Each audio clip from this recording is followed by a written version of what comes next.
gentlemen, welcome to the show. This is a special episode of The Fix. It's like a Fix after hours discussion. We're not going to name this. We're not going to put a moniker on this. It's just that we were getting carried away with a topic. And in true Ryan Bowen fashion, just as we're about to close it down, he said, it's a shame we're out of time because it raises a... In fact, why am I telling them this, mate? If you tuned into episode, what will it be, 26 of The Fix? Something like that. 26. Then you'll have seen where we were going with this. And then, Ryan, tell them what you wanted to talk about, mate. No, the super interesting topic of lightweight arm wrestlers actually better. We touched on the fact that if someone like Giannis or Engin was 130 kilos, they would simply be the ultra dominant arm wrestler on the planet. And it begs the question, are lightweight arm wrestlers better arm wrestlers? Are they more complete? And my gut feel is probably yes. I think they are. And the reason, very short answer for me is they don't want to just arm wrestle lightweights. They want to bang with the big guys as well, who are fundamentally stronger than them. So not only are lightweight arm wrestlers fully developed within their frame, but they're thinking more about how to derail the guys that are stronger than them. So they execute better on little moments, and they think more, they're more versatile, they're usually faster and more reactive. So I'm in the lightweight camp. You know what? I actually think that it comes down to the talent pool as well. A lot of it's the talent pool. Because you think you go to a World and European Championships ordinarily, National Championships ordinarily, the extremes of the weight classes, okay? So your 50 kilos men and your super heavyweights have fewer athletes in them, okay? Right. And if you look across, even if they've got a large number of arm wrestlers in there, if you look at the depth of talent within that class, it's often pales into insignificance compared with the 85 kilo men, the 75 kilo men, the 90 kilo men. Because you go out onto the streets, most guys you see are somewhere between 70 and 100 kilos. Mm-hmm. So there's a very broad range of people there, and there's an enormous diversity of styles, of talent. So to rise to the top of the men's middleweight division, of the men's lightweight division, you've got to be really gifted, really well-rounded. It's not to take anything away from the bigger men, but often their power, it's almost like they serve so many aces, they don't need to necessarily get a grass court game. You know what I mean? They don't need to return too many shots. And I think there's definitely something in there. And I think it probably goes across most sports that are weight category, not just arm wrestling. Right. Who is the most technical heavyweight? I would say Devon. He looks like he can go and hook, and everything is beautiful, fluid. Everything looks very good. Who's next there on heavyweights? For me, I think there's two guys that I rate as very technical, very complete arm wrestlers in the heavyweight division that jump out straight away. The first one, Devon's exceptional. He's very well-rounded. The other one is Gennady Quitvinia. Okay. Who's next? Marcio Barboza. Okay. If we look at lightweights, middleweights, we can go for... And Marcio's really a middleweight that just got bigger. Yeah. Yeah, but real heavyweights.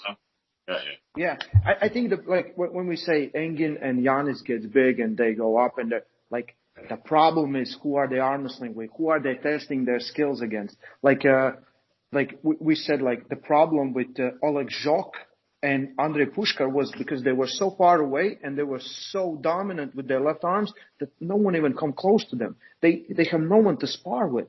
So it's very interesting that they still keep rising on the level. And if you look at a lot of heavyweights, when they're super dominant, they have no one to train with. And they have one move, that move falls apart, they're done, in the tournament. Maybe they're super strong. Maybe they've beaten that guy 9 out of 10 times. But that time, he lost there. He lost his confidence, blah, blah, blah. But who the hell's going to train him that long, Ray? It's like you say. They go to the club, and you say, okay, we could really train you in this environment. Number one, even if they've been trained, they're never gonna get the chance to really utilize it or practice it in real match situations because they've got to travel to some far-flung corner of friggin' Tbilisi to find a guy who can even slow them down for 5 seconds. Yeah. I think one of the biggest things to look at when you start talking about the lower weight classes is the fact that there's caps. You know what I mean? So in order for you to be good in your weight class, you have to be able to make your weight cut. You have a ceiling.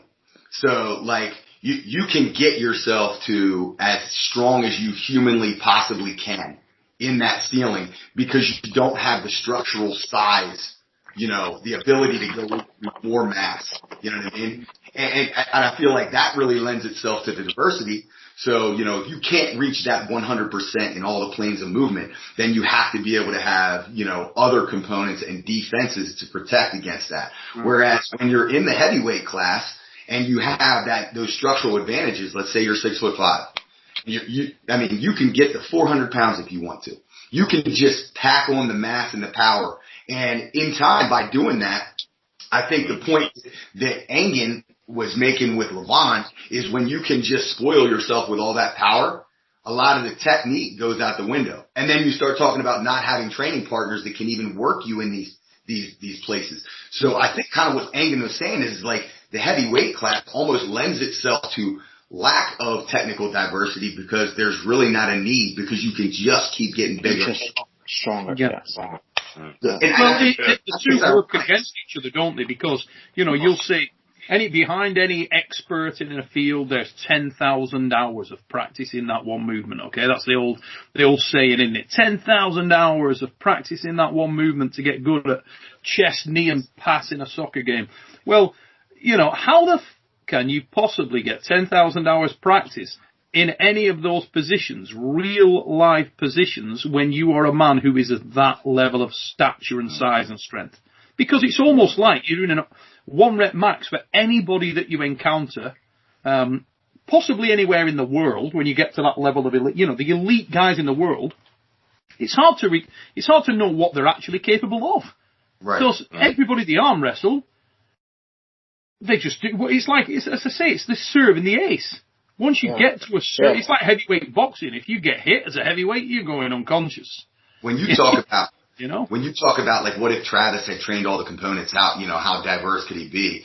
But when I look at like another arm wrestler that really jumps out to me as that guy, that had he trained all these different components, he would be unbelievable. And Richard Lupke's just comes to mind.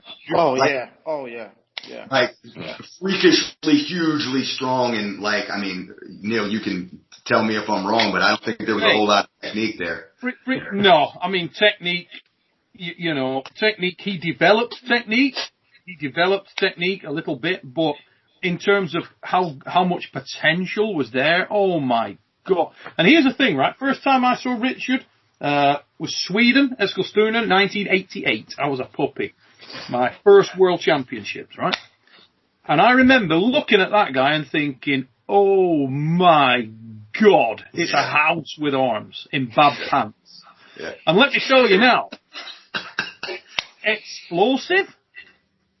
God. Yeah. The man was really explosive. Like, just, boom, he would just charge through people. And you could see the look of, it wasn't like that normal look that you see of somebody. You know when something hits you and you're not sure whether you're going to be able to move? Like, you'd see all his opponents when, as soon as the match was over, they'd like check things hadn't broken out.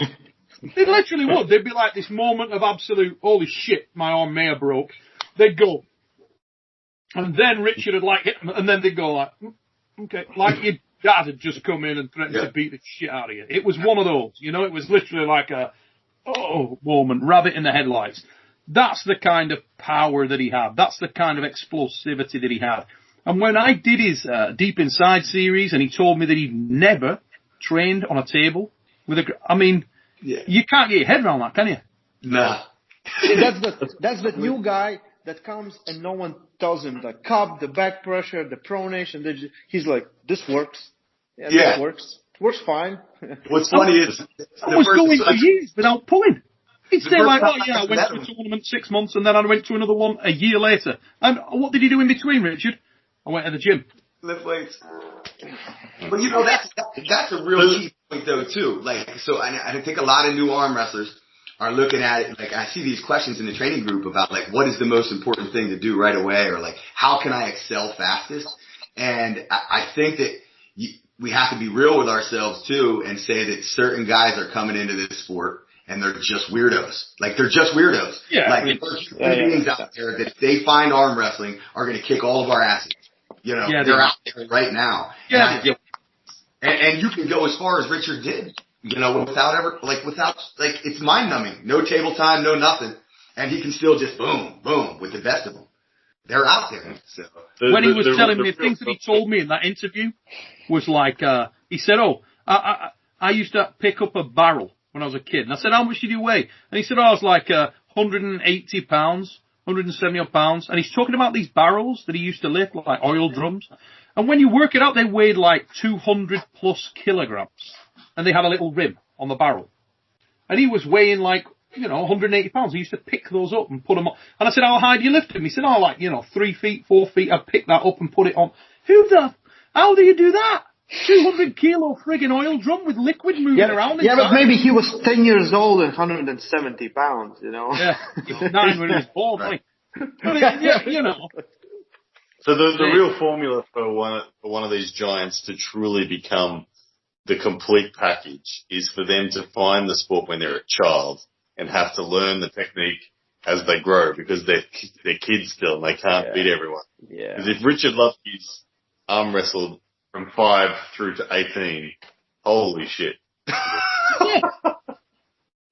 Yeah, you can't fathom it, can you? I mean, Andrei Pushka, rest his soul, never a really technical arm wrestler.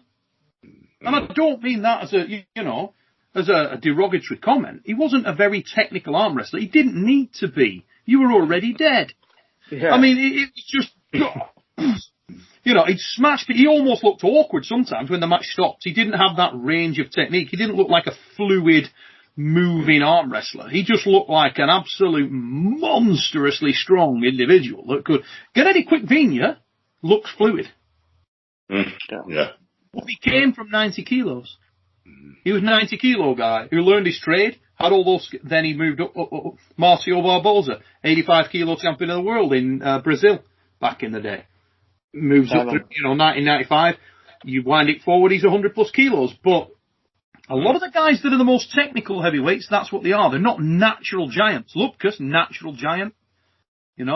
Lavan. Yeah. How good can he get?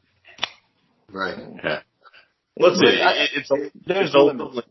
It's definitely an advantage when a lot of people talk about which is more important, technique or strength, execution. And you really can represent them both ways. Two guys that are the same strength, the person who executes better is going to win. Two guys that have the same level of execution, the guy who's strong is going to win. So they're independent variables that both can sway the match. But at the end of the day, it is, in the development of technique, it is an advantage to have many people stronger than you because you have to go searching. If you are that stronger guy, it's hard to get refined technique. Lachlan Adair struggles to get that fine technique because we're all too bloody weak for him. And no matter how hard I try, I can't give him the technical battles that he's looking for because he just says, I can do this. So it's a double-edged sword. It's a gift and a curse being immensely strong. So the question really is, as a guy like Levon who's on top of the food chain, is he physically able to find someone or some band setup that's going to allow him to not lose skills rather than gain them?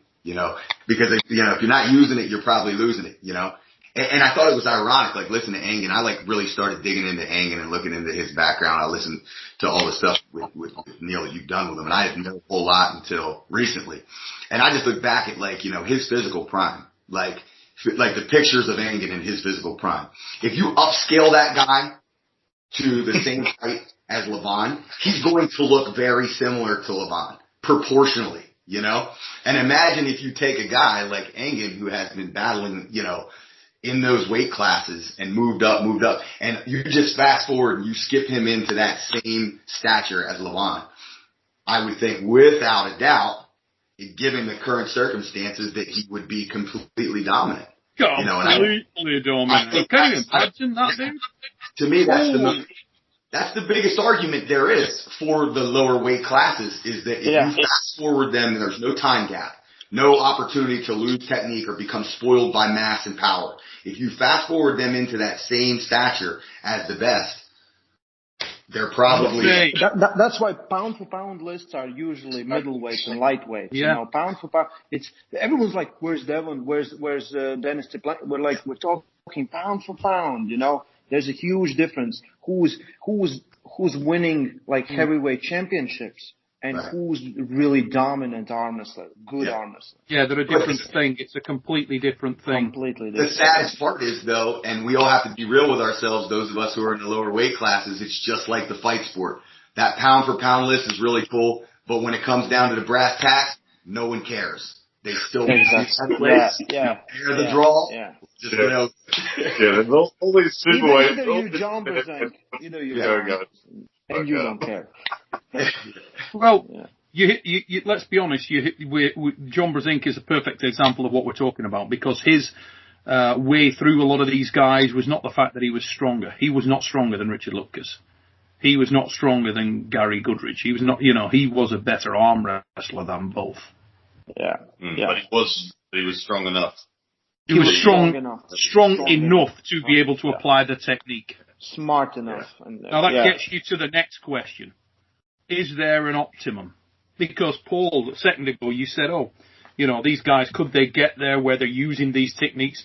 It's what's the block, isn't it? Because once you get to a certain physical size, you lose. The sacrifice is usually athleticism and movement. I would say 90 kilo guys are usually like those. If they go up, they're very good right there. If you're hungry, Vitaly Lachlan was Prudnik, he was 90 if you said a maximum 100, kilo. So 100 kilo maybe because John was 95, 100 thereabouts. Yeah, that should be like the optimum, where you can go and still be very competitive versus heavyweights. You can use all your technical knowledge versus their strength, But for lightweights, for me, it's so fascinating watching the evolution of Lachlan. Lachlan, I know we talk about Lachlan a lot, but to me, he is deadly strong. He's such a strong human, and he's a very good arm wrestler now. He's dedicated and he thinks about the sport. He reads it, but he's suffering from this curse of being too strong, and you can see how it limits him. Like he doesn't need to be stronger. Like he already is strong enough that if he moved like Engen or Giannis already, I think he'd have world titles. I think he's that strong, but he doesn't, and it's to me, it's so fascinating watching him and the way that he's training, and he knows that, he realizes that, and he's like, it's just still, even though he's acknowledged it, it's still hard for him to try to build that side of the game. When you say move like, are you talking about an explosive thing? Are you talking about a flexibility thing? Like last episode, it's the awareness of that spot to hit. It's the awareness and the timing and execution to hit it. Lachlan, when he faces me, is still in the I'm going to bully you mode. Yeah, he's on auto bully. So he's automatically looking for the strength advantage. Yeah. He's not sitting there going, where is that little spot? Bang, there it is. If he develops that, he takes a bigger step up than if he goes and gets another 10 kilos. And that's what makes it so. It's the fact that you get someone, or the potential of getting someone who is so elusive and fast twitch at that size. Right. You know what I mean? It's like I said in that episode, that if you had scaled Engin Terzi, particularly Engin Terzi, up to 6'5" and 120 kilos, I mean, that's a nightmarish proposition of a human being. That's like you send that man to prison, there's a lot of men getting pregnant. I mean, that you don't want to mess with a 6'5", Can you imagine that? Because he dismembered everything with his hit. It was just like, oh God, he'd just take everything away from you at blistering speed. So there wasn't a match. 90% of, I mean, you didn't see too many matches with Engin at his weight class, which were long, entertaining battles. It was done. It was over with.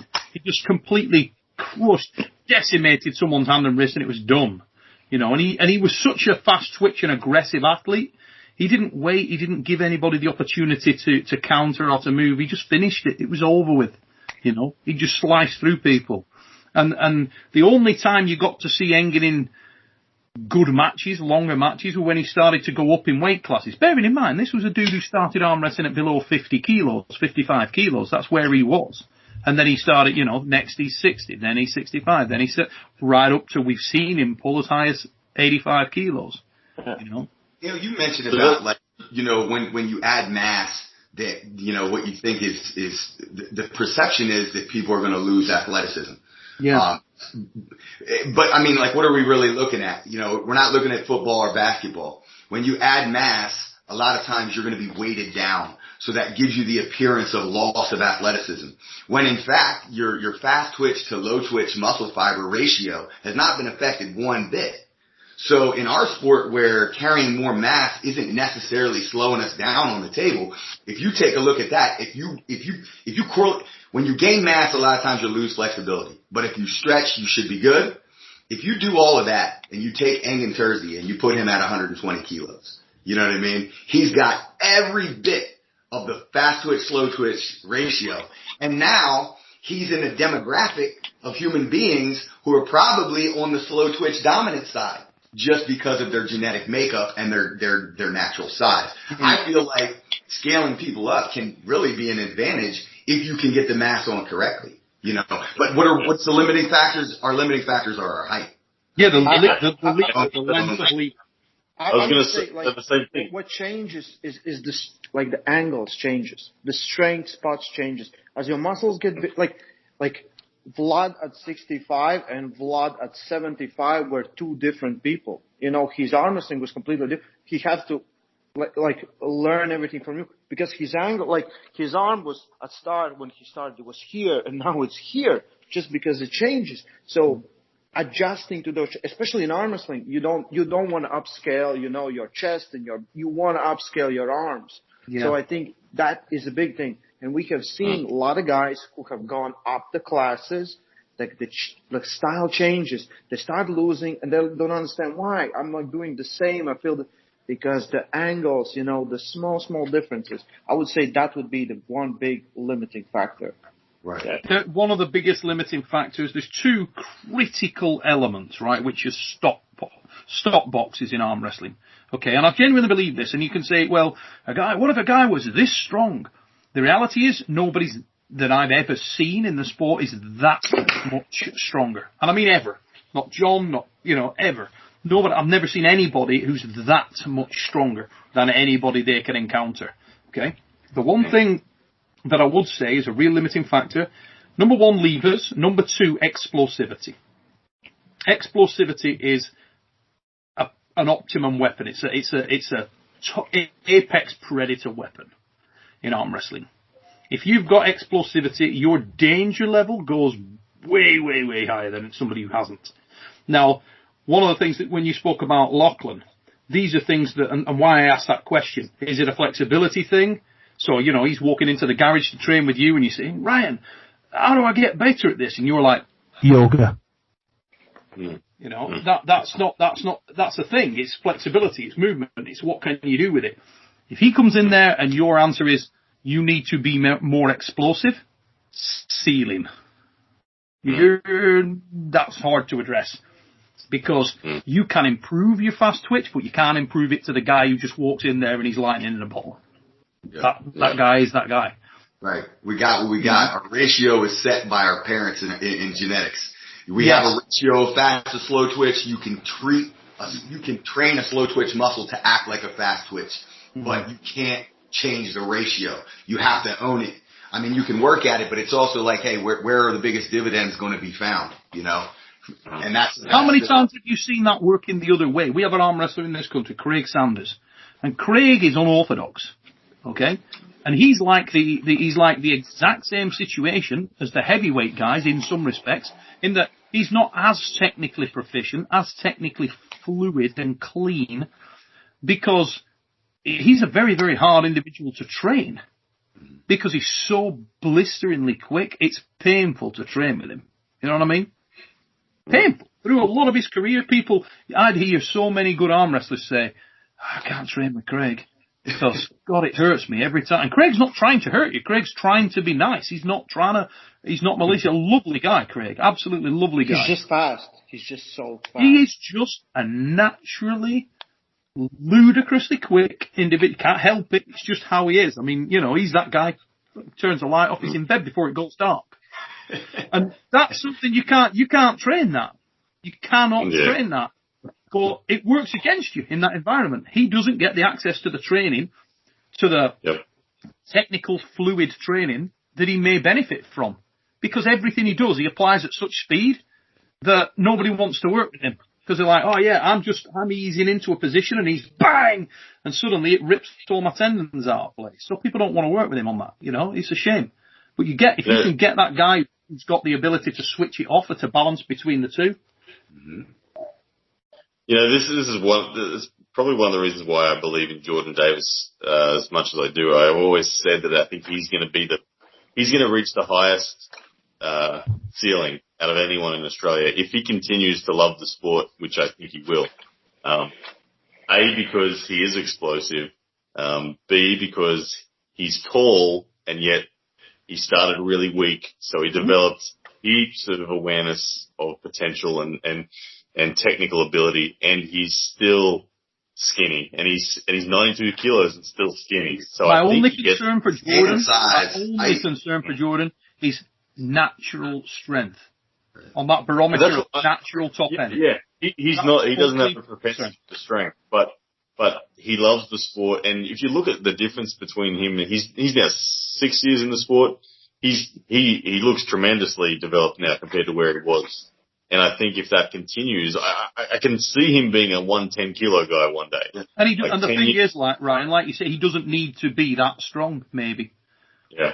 It's and just as he ascends the weight classes, he does. You know what I mean? Yeah. Because now he's got all those advantages as a lightweight. He's this tall, unbelievably difficult to manage guy.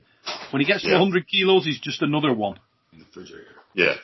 But because of all those things we talked about, the explosivity, the technical awareness, I feel like he has an opportunity to be one of those guys who transcends from lightweight to genuine heavyweight that brings with them all of those things still. So like Engin's not tall enough. Engin's not tall enough to ever reach that 110 and be, but Jordan is. Jordan, and people like that. The taller you are and the skinnier you start, it's like the more potential you can end up with. You need to stop arm wrestling with him 3 times a day, Ryan, and send him over here to lift with me. That's what you do. Give him a year to lift him with me. Trust me, we've all been saying, Jordan, please. We've all been saying, Jordan, please just get strong. Please just get strong, Jordan. But Jordan is still in the mindset of little movements. And we're like, but this Nationals, he plans on entering the super heavyweight division for Nationals. He plans on beating Ryan Scott. He plans on beating Lachlan Adair. And he says he's going to walk into Nationals at like 97 kilos. He's going to get the big version of him. He's going to eat like crazy in the months leading up. And man, that's exciting to see I've never seen a 97 kilo Jordan. And, Lachlan's a beast and he's way stronger than Jordan. And so is Ryan Scott, but shit, the execution that Jordan brings, if he is a genuine 97 by Nationals, scary dude. Ladies and gentlemen, we are 30 minutes into this episode, and I'm going to wrap it up right there, and I'll tell you why. Because this is just a precursor. We want to hear from you guys. You've heard opinions from us. We're going to ask Paul if he'll be kind enough to come back on the second episode as well, and I may even invite my old mate Engin Terzi to chime in as well. But this is an engaging collective, and we'll get back on here really quick and answer those questions. I'll probably put this out I don't know. What do you think, guys? Should I put this out before the fix, even though that it really came after fix 26? I think you can post 2 in the same week. Yeah, but with this, it'll only be 25. We'll think. I'll talk to my technical expert, Rolly Royce, after this, and we'll come up with a plan on that one. But we might just put it out before the fix, because I don't think it's going to give anything away. And then we can get back on here and answer some of your questions, guys. Let's hear your viewpoints as well. Let's see what you guys think out there. Let us know in the comments. Send put a comment there. Send me a nice message. Send a message to Ray calling him a twat. Or Ryan. And we don't mind. Now they're gone. Ladies and gentlemen, we hope you enjoyed this special episode of The Fix. And until we see you next time, take it easy, peeps.